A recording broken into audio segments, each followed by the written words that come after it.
नमस्कार दोस्तों, Gurukul of politics पर आपका स्वागत है। मैं हूं आपका दोस्त धर्मेंद्र कुमारी और हमारे साथ मौजूद हैं हम सबके प्रिय डॉक्टर सतीश त्यागी जी। नमस्कार दोस्तों, आज मैं जो बात कहने चाह रहा हूं वो बहुत ही गंभीर बात है और उसका संबंध हम सब से है। हम सब से इसलिए है क्योंकि ये समाज दो लोगों से मिलकर बनता है, पुरुषों से और महिलाओं से। हम सब के घर में बहन बेटियाँ हैं, हम सब समाज में रहने वाले लोग हैं और कोई ये घटना होती है तो उसका असर हम सब तक जाता है। भिवानी के लोहारू ज़िले के गांव में एक लड़की अपने घर से किसी कोर्स का पता करने के लिए निकली और बाद में जब उसकी लाश मिली तो वो उस लाश की इतनी बुरी दुर्दशा थी कि जिसका जिक्र करते हुए भी रोंगटे खड़े हो जाते हैं। परिजनों को जब वो लड़की नहीं मिली तो वो थाने में गए। थाने वालों ने कहा भाग गई होगी, 2-3 दिन में आ जाएगी। अब पुलिस का ये जो चेहरा है ये कोई एक दिन में नहीं बना है, ये पूरी एक सोच है और ये सोच बनने में वक्त लगता है कि लड़की घर से निकली है तो भागी ही होगी। ना पुलिस वालों ने कोई रिस्पांस दिया, ना 112 वालों ने कोई रिस्पांस दिया और इसका खामियाजा ये हुआ, इसका नुकसान ये हुआ कि लड़की की जान चली गई। अब उनको सस्पेंड करते फिरो, उन पे कोई कार्रवाई करो, उनको ज़िले से एसपी को हटा दो, इससे कोई फ़र्क नहीं पड़ता क्योंकि उस लड़की को वापस नहीं आना है। लेकिन ये घटना हमारे समाज में उस संवेदनहीनता को दिखाती है कि लड़कियों के प्रति, बेटियों के प्रति ऊपर से नीचे तक हमारी सोच क्या बनी हुई है। पुलिस का ये जो चेहरा है इसको पूरी तरीके से बदलने की ज़रूरत है। सरकार के मुखियाओं को अपनी सोच बदलने की ज़रूरत है। जब घटना हो जाती है उसके बाद सस्पेंड करते रहो, कोई काम नहीं है। पुलिस का ऐसा बनाना होगा कि वो लोगों के प्रति संवेदनशील रहे, घटनाओं के प्रति संवेदनशील रहे। हरियाणा के मुख्यमंत्री हंसी मजाक करने वाले आदमी हैं, लेकिन कुर्सी पर बैठकर काम करना बहुत ज़रूरी होता है। दोस्तों, वो हरियाणा के अपराधियों को कई बार मौखिक चेतावनी दे चुके हैं, लेकिन मुझे लगता है कि उनकी चेतावनी को न केवल अपराधी मजाक में लेते हैं बल्कि और क्राइम करके उनको ये बताते हैं कि हम आपको कुछ नहीं समझते हैं। अगर हरियाणा में कानून व्यवस्था का दिवाला पिट गया है तो इसकी जिम्मेदार केवल पुलिस नहीं बल्कि हरियाणा सरकार को चलाने वाले वो तमाम लोग जिम्मेदार हैं जिनको जनता ने अपना प्रतिनिधि चुना है। अब समय आ गया जब मुख्यमंत्री को ये हंसी मजाक और चेतावनियों से आगे बढ़कर चौधरी बंशीलाल जी की तरह हर रोज़ क्राइम पर जिलों के एसपी से फीडबैक लेने की ज़रूरत है। अगर वो कर पाएँ, उनमें मादा है, इतने फ्री हैंड वो हैं, तो हरियाणा को एक अच्छे मुख्यमंत्री की ज़रूरत है जो हर प्रदेश से क्राइम को मिटा सके। वो किसकी बेटी है ये मायने नहीं रखता, वो हरियाणा की बेटी है, हम सब की बेटी थी जो इस दुनिया से चली गई। और आप लोगों को अगर एक स्वस्थ और सभ्य समाज बनाना है तो इस सोच को हमें बदलना होगा कि लड़की घर से लापता हुई है तो वो भागी ही होगी। वो मुसीबत में भी हो सकती है, वो धोखे में भी हो सकती है, लेकिन हमें अपनी सोच को बदलना होगा। और पुलिस कहीं और से नहीं आई, हम सबके बीच से आई है। पुलिस को संवेदनशील बनना होगा। आप इस बारे में क्या कहें? जस्टिस फॉर मनीषा, काफ़ी लोग इस पे जोर दे रहे हैं और जब तक उनके हत्यारे पकड़े नहीं जाते, उनको सज़ा नहीं हो पाती, तब तक ये जस्टिस अधूरा है। आपको याद होगा हैदराबाद में एक डॉक्टर की इसी प्रकार से हत्या हुई थी। वहाँ की पुलिस ने उन अपराधियों का उसी जगह पर ले जाके इनकाउंटर किया था। हरियाणा में भी कुछ ऐसी मांग हो रही है। कानून क्या करता है ये देखना होगा, लेकिन आप ज़रूर आवाज़ उठाएं और मनीषा के लिए आप जस्टिस मांगिए। डॉक्टर साहब जी, घटना हो गई, होने के बाद आपने एसपी को बदल दिया, आपने पुलिस कर्मचारियों को सस्पेंड कर दिया, उससे क्या मिला? देखिए बहुत जघन्यतम घटना है और इसकी जितनी निंदा की जाए शायद हमारे शब्द भी कम पड़ जाएंगे। हम शब्दों के व्यापारी हैं, शब्दों के खिलाड़ी भी हैं, लेकिन यह शब्दों का खेल नहीं है। शब्द वास्तव में कम पड़ रहे हैं। 18 साल की बच्ची और इतनी बेरहमी से, इतनी क्रूरता से उसको मर्डर किया गया। इससे बड़ा अपराध हुए होंगे, अतीत में भी अपराध होते रहे हैं और आगे भी होते रहेंगे, लेकिन आज की तारीख में अगर हम बात करें तो ये ऐसा एक अपराध है, एक ऐसा घटनाक्रम है कि आज हर आदमी परेशान है, चिंतित है। जिसके घर में बच्ची है वो आज उसने जो एक सोच बनाई होगी कि लड़की और लड़के में कोई फ़र्क नहीं होता, आज कहीं वो पुनर्विचार न करने लगे बैठ के। कि लड़की होना सच में एक बड़ी जिम्मेवारी का काम है, और ये प्रशासन की, सरकार की, राज्य की, स्टेट जिसको बोलते हैं, उसकी जिम्मेवारी है कि वो ऐसा माहौल पैदा करे कि जहां हमारी लड़कियां, हमारी बच्चियां आराम से घूम फिर सकें, अपना जीवन जी सकें। गुजरात के मुख्यमंत्री जब नरेंद्र मोदी थे तो ये कहा जाता था और बड़ा उसको प्रचलित किया गया था कि 12-1 बजे भी अगर कोई सोने से सज धज के पूरी तरह से लद के गुजरात में निकल जाए तो उसको कोई खतरा नहीं है। ये होती कानून व्यवस्था की एक मापदंड, और ये ऐसा था गुजरात में, इस तरीके का था। आप गुजरात के शहरों में जाइए, आपको वहाँ लड़कियाँ 1 बजे भी, 2 बजे भी घूमती नज़र आ जाएंगी। तो ये स्वतंत्रता इस किस्म की और जो निर्भयपन है ये कहाँ से आए, ये पैदा करती है स्टेट।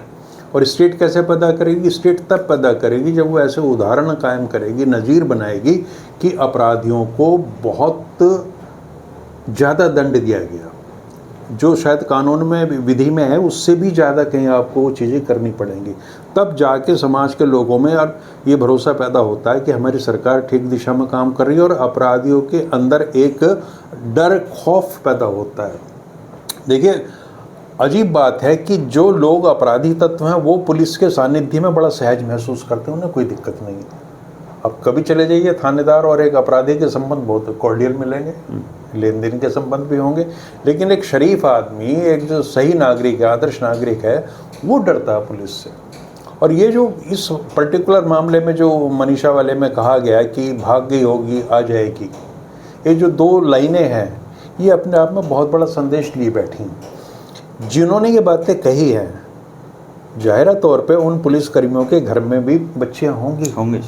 वो क्या मान कर चलते हैं कि उनके बच्चियों के साथ ये घटना नहीं हो सकती, और अगर हुई उनके बच्चों के परिवार के साथ तो उनकी रिएक्शन क्या होगी? देखिए, लड़की भाग भी सकती है, को पहली लड़की थोड़ी भागी होगी, पता नहीं कितनी एक तो ये शब्द गलत है, भागना। जब कानून में एक प्रावधान है कि 18 वर्ष की लड़की को ये अधिकार है कि वो अपना साथी चुन ले, तो वो है तो उसका इस्तेमाल भी हो जाएगा। और ये कोई अपवाद होते हैं, ये सिद्धांत नहीं है कि हर लड़की ऐसा ही कर रही है। पहले जहाँ भी मान लिया इस तरह का कोई प्रेम प्रसंग हुआ है तो घर में चीज़ें आती हैं, और जब घर का माहौल ऐसा होता है, वो उसको अनुमति नहीं देते, तब वो जोड़ा कहीं बाहर निकल चला जाता है। सरकार ने कितनी व्यवस्थाएं की उनके लिए कि शेल्टर होम बना रखे हैं, लड़का लड़की वहाँ आएंगे नहीं। कानून ये आज्ञा दे रहा है कि आप बड़े आराम से, बिना डरे, बिना निर्भय होकर, अगर आपने ये आयु सीमा पार कर ली है तो आप शादी कर सकते हैं। कानून को कोई प्रॉब्लम नहीं है जी ना, लेकिन समाज के अपने चलिए मापदंड हैं, उनकी परंपराएं हैं, उस पर ये सारी चीज़ें हो जाती हैं। तो ये जो सोच है, ये सबसे घृणित काम है इस तरीके का। प्रशासन या सरकार ने जो करना वो तो करे, ठीक है, वो उन्होंने तो अपनी साख बचानी होती है। अब ये सवाल उठे तो उन्होंने एसपी को बदल दिया, इससे कुछ नहीं होने जाना। ये एक रूटीन का काम है, चलो कर दिया, थोड़ा मशीनरी में ये जाएगा पुलिस में कि भाई ज़्यादा लेक्सिटी, ढीलापन वो नहीं होना चाहिए। लेकिन बुनियादी सवाल यही है कि हम मानसिकता कैसे बदले उन लोगों की जिनके लिए लड़की अगर घर वापस नहीं आ रही, 1 दिन 2 दिन रिपोर्ट लिखाने के बाद उनको ये कहा जाता कि भाग गई होगी, आ जाएगी, और उस अंतराल में कितना कुछ उसके साथ बीभत्स कांड हो गया। इस देश में निर्भया का भी हुआ कांड, और मेरे ख्याल से हर वर्ष इस तरह की घटनाएं। लेकिन पुलिस की सोच तो नहीं बदलती जी। हाँ, तो उसके लिए अब हम उन उपायों पे बात करेंगे कि कैसे हो। देखिए, एक ज़माना ऐसा था जब हम ये मानते थे कि कांस्टेबल जो है, कांस्टेबल टाइप के लेवल तक के जो लोग हैं वो ज़्यादा पढ़े लिखे नहीं होते। लेकिन आपने देखा होगा जब वो ज़्यादा पढ़े लिखे नहीं थे तब वो ज़्यादा जिम्मेदार थे, वो अच्छा व्यवहार करते थे।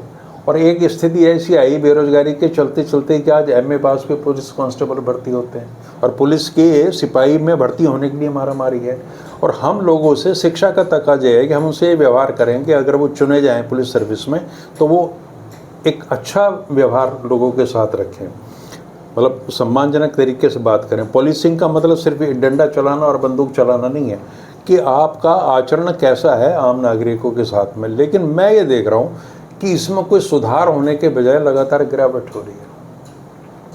और अब जो पेरेंट्स हैं जिनको ये बताया गया, उनके दिल पे क्या गुजरी होगी, और कितना उन्होंने अपने आप को ह्यूमिलेशन फील करा होगा, अपमानित महसूस किया होगा कि यार ये क्या चीज़ें हैं। तो इस घटना मात्र से जो दूरगामी प्रभाव होने वाला है समाज में, और जहां हम नारे देते हैं कि बेटी होना जरूरी है, लिंगानुपात सुधारना है, बेटी बढ़ाओ, और हमारी बेटियों ने तो सिद्ध किया है जी कि उनके अंदर टैलेंट है, उनके अंदर वो अदम्य साहस है, वो कुछ भी कर सकती हैं।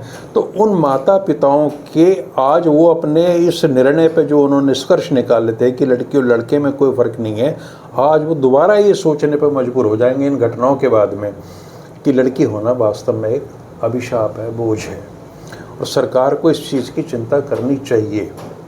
अब सवाल उठता है कि मुख्यमंत्री क्या करें। आपने कहा कि चेतावनी बहुत देते हैं जी, वो मिटा चेतावनी देंगे, देते हैं। हरियाणा छोड़ जाओ, हाँ। ये कर दो, वो कर दो, वो कुछ देखिए, नहीं रहा। हमें तो उनके लाफ्टर शो से भी कुछ ज़्यादा लेना नहीं। जितनी चुटकुलेबाजी उन्होंने करनी है, जितने कांग्रेस पे, राहुल गांधी पे, अनावश्यक चीज़ों पर आपने बातें करनी वो करो। आम आदमी ये चाहता है कि जब वो घर से बाहर निकले या उसके परिवार को कोई बच्चा निकले तो सुरक्षित अपने घर पर लौट कर वापस आ जाए, लोगों के जान माल की रक्षा की जाए। उन्हें हमें कोई मतलब नहीं वो कितनी चुटकुलेबाजी करते हैं, करते रहें, लेकिन जब वो इस तरह का हास्य करेंगे और परिणाम नहीं आएंगे तब लोग इस बात पर सवाल उठाएंगे कि आपकी हंसी जो है उसमें कहीं बहुत सारी गलत चीज़ें छुपी हुई हैं और आप गंभीर नहीं हो अपने दायित्व के प्रति। अगर आपने ये छवि बनानी है कि आप एक असरदार मुख्यमंत्री हैं तो आपको ये दिखाना पड़ेगा कि आपकी पुलिस प्रभावी है। देखिए, पुलिस पूरा जो प्रशासन है ना, एक्चुअली भारत में प्रशासन का मतलब पुलिस ही है। अब देखो ना, एक DCDM होता है और एक SP होता है। तो पुलिस जो है वो स्टेट का चेहरा है, फेस है राज्य का, उसकी शक्ति का।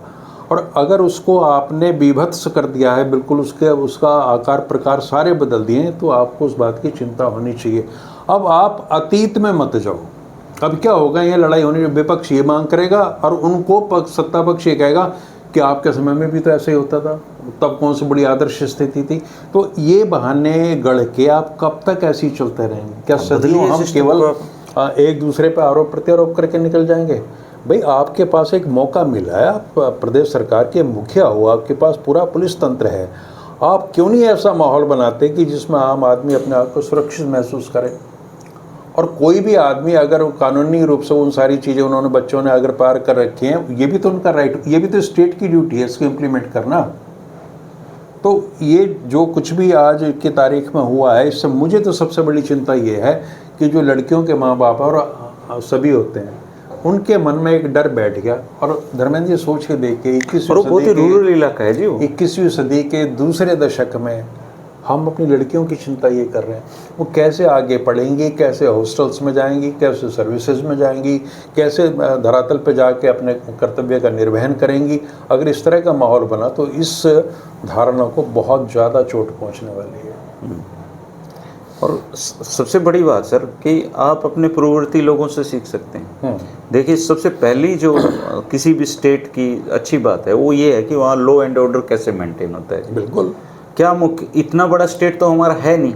अगर मुख्यमंत्री रोज चाहें तो सारे जिलों के सुप्रीडेंट से फ़ोन के बात कर सकते हैं। चौबे बंसीलाल जी करते थे ऐसे, और उनके समय में क्राइम कंट्रोल में रहता था।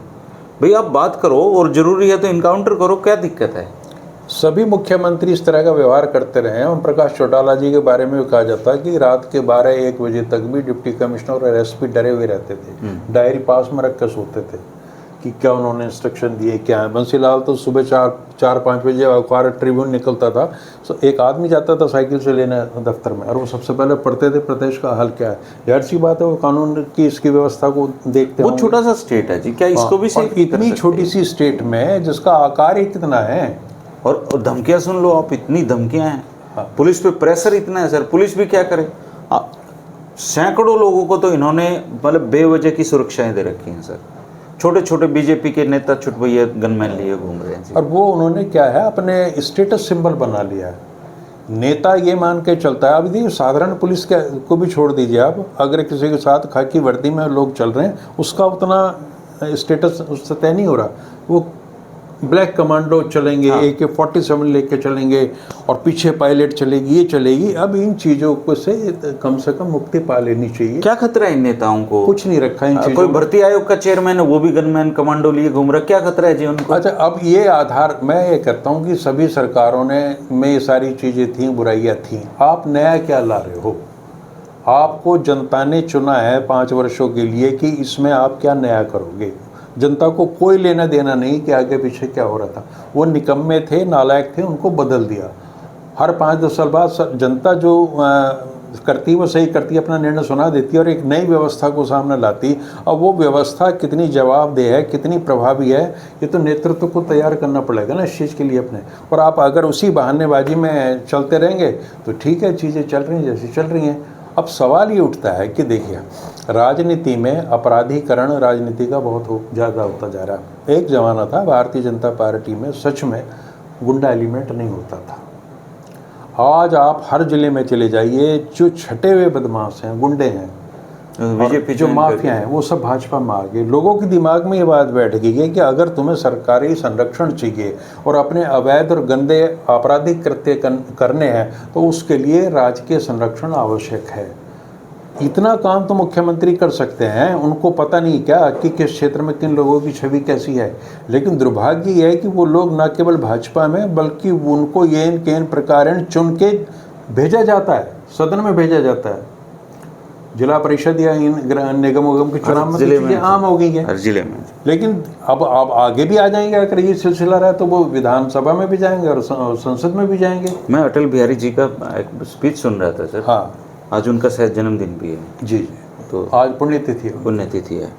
वो संसद में कह रहे थे कि पहले अपराधी संरक्षण मांगने आते थे हमारे पास, हाँ, फिर वो हमारी वोटों की मदद करने लगे। तब उनको लगा यार हमारी मदद से ये अगर ये चुन के जीत रहे हैं तो फिर क्यों ना हम ही चले जाएं। तो अपराधियों ने राजनीति में एंट्री कर ली। अब ये देखिए ना, एक नेता थे और अध्यक्ष थे एक पार्टी के, उनके बेटे ने चंडीगढ़ में कोई घटना को अंजाम दिया था और उसके बाद में उनका सिलेक्शन भी हो गया बाकायदा। वो बाद में तो खैर ले लिया वापस, और वो वापस भी ले ली। लेकिन हुआ क्यों? ये टेस्ट करके देखते रहते हैं जी। हाँ। ये सोसाइटी को टेस्ट करके देखते रहते हैं बस कि ये कितना मतलब सरेंडर कर चुके हैं। वही दिक्कत है। और उसी समय शिक्षा मंत्री ने भी कहा था कि भाई उसको जस्टिफाई किया था कि उसे कहाँ 7 समुंदर पार भेज दें। तो ये जो व्यवस्था है राजनीतिक दलों की, ये सच में बिल्कुल सही कह रहे हैं आप कि टेस्ट करते रहते हैं कि जनता के सब्र का पैमाना, हाँ मतलब ये और कितना मतलब होगा अभी और कितना। अब आप देखिए कि रोड टूटा हुआ है, हम सुबह शाम उस टूटे हुए रोड से गुजर रहे हैं, लोगों ने आवाज़ उठानी बंद कर दी है। वो मान गए कि रोड टूटे हुए होंगे। कहीं पानी भर गया है तो लोगों ने आवाज़ उठानी बंद कर दी, चलो पानी भरेगा ही। मतलब धीरे धीरे जनता एक ऐसी उस स्थिति पे पहुंच गई है सर, वो सरकार से उम्मीद ही छोड़ती जा रही है। जैसे कुछ समय बाद ये होगा कि लोग मान लेंगे, जैसे धमकियों वाला है, किसी भी बिजनेसमैन से पूछ लीजिए, सबको धमकियाँ मिली हुई हैं। अब वो ये मान के चल रही है तो मिलेंगी। अब पुलिस से या सिस्टम से भरोसा खत्म हो गया। एक्सटॉर्शन का, फिरौती मांगने का तो एक बिल्कुल ऑर्गेनाइज। हालांकि पुलिस में बहुत अच्छे अच्छे ऑफिसर हैं, अगर ये पुलिस सही ढंग से उन ऑफिसर का इस्तेमाल करे तो रोक भी सकते हैं। ऐसा नहीं है कि क्राइम नहीं रुक सकता प्रदेश से।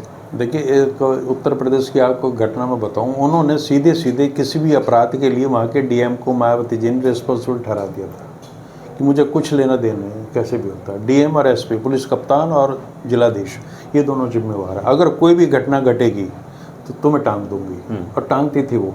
और आप देखिए, नेता ऐसे जो अच्छे लोग जो काम करते हैं उनका उदाहरण भी दिया जाना चाहिए कि एक बहुत दबंग वहाँ के माफिया किस्म के व्यक्ति थे जिनको पुलिस पकड़ना चाह रही थी, और जाके उसने डीजीपी ने ये कहा, ये आईजी ने मायावती से, और उनकी पार्टी के सांसद थे वो, कि जी हम तो मजबूर, हम कैसे करें, हमारी पकड़ से बाहर है। तो मायावती ने उसी को फ़ोन किया और अपने घर पे बुला लिया निवास पे कि मिलना है, और वहाँ आके उसको आईजी को कहा कि ये रहा आपका अपराधी। अब इस चीज़ की तारीफ नहीं करनी चाहिए, करनी चाहिए है?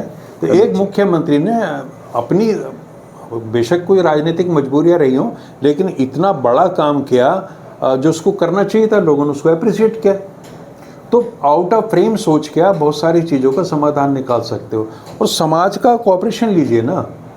और मैं ये कह रहा हूँ कि जो दुनिया का सबसे बड़ा एनजीओ है, उसके भी बहुत अच्छी पहुँच यहाँ है, उसकी भी मदद ले लो भाई तुम सोसाइटी में। केवल आप भूकंप आ गया, बाढ़ आ गई, वो काम तो चलता रहेगा, पूरी हलवा खिलाने का वो तो सारी चीज़ें चलती रहेंगी। लेकिन इतनी बड़ी फौज का आप इस्तेमाल कर सकते हो। या जो और एनजीओ हैं उनके आप क्यों नहीं चिन्हित कर पाते कि कौन से ऐसे एलिमेंट हैं जिनके अंदर अपराधी, जिनकी मानसिकता में अपराध है, ये मुश्किल काम है क्या? कोई मुश्किल काम नहीं। नंबर एक कि उनको चिन्हित रखो, पहले हिस्ट्री शीटर नहीं होते थे, सबका एक अपना रिकॉर्ड होता, तो शायद अब भी होता होगा। अब तो पता नहीं जी क्या होता है क्या नहीं।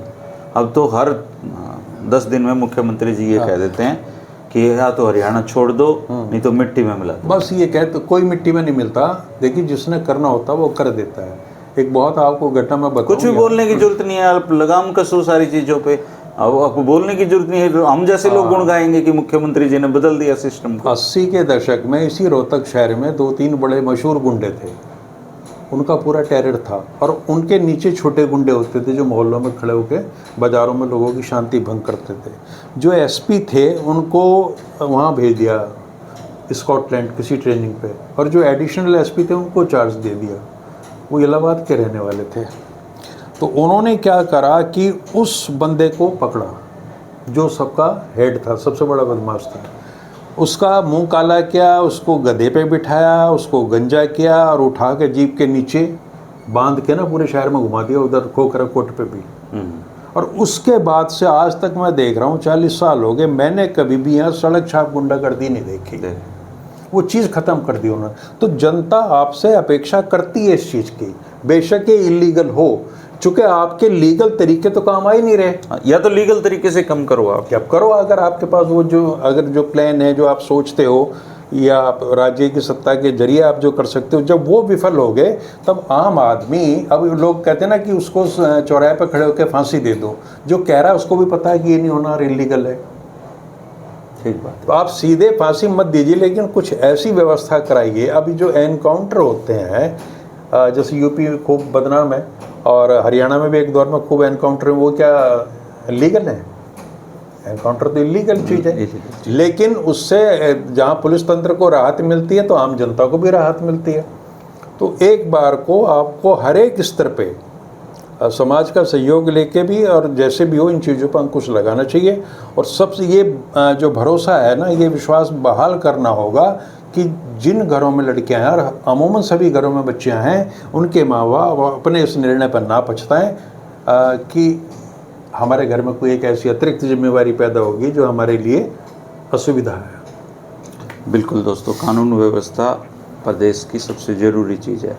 लोग गड्ढों में चल सकते हैं, लोग जल भराव को सहन कर सकते हैं, लोग कम सुविधाओं में भी जी सकते हैं, लेकिन लोग अपराध के बीच नहीं जी सकते हैं। मुख्यमंत्री जी को काम करना होगा, क्योंकि ये जिम्मेदारी प्रदेश के 3 करोड़ लोग जिनको वो अपना परिवार मानते हैं उनको दी हुई है। अपनी जिम्मेदारी निभाइए मुख्यमंत्री जी, और अगर प्रदेश में कानून व्यवस्था पटरी पे आती है तो हम वो पहले व्यक्ति होंगे जो आपकी तारीफ़ करेंगे। लेकिन आपको चेताना, आपकी सरकार को चेताना हमारी जिम्मेदारी है, क्योंकि लोगों की यही मांग है कि सरकार अभी कानून व्यवस्था पे कुछ नहीं कर रही है। आप क्या कहेंगे दोस्तों इस बारे में, ज़रूर कमेंट करके बताइएगा। 2 शब्द मनीषा के लिए भी कहिए और उनके लिए जस्टिस मांगिए, तभी सरकार के कान खुलेंगे। शुक्रिया, नमस्कार। नमस्कार।